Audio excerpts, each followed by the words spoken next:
இந்த காரியங்கள் நடந்த பின்பு தேவன் ஆபிரகாமை சோதித்தார். எப்படியெனில், அவர் அவனை நோக்கி, ஆபிரகாமே என்றார். அவன், இதோ அடியேன் என்றான்.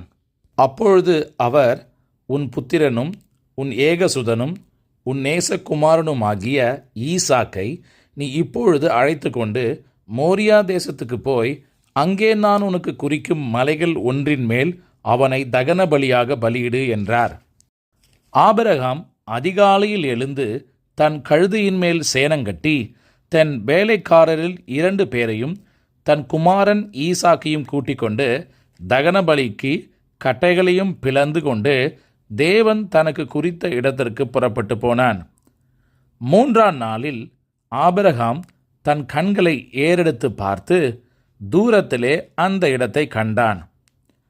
அப்பொழுது ஆபிரகாம் தன் வேலைக்காரர்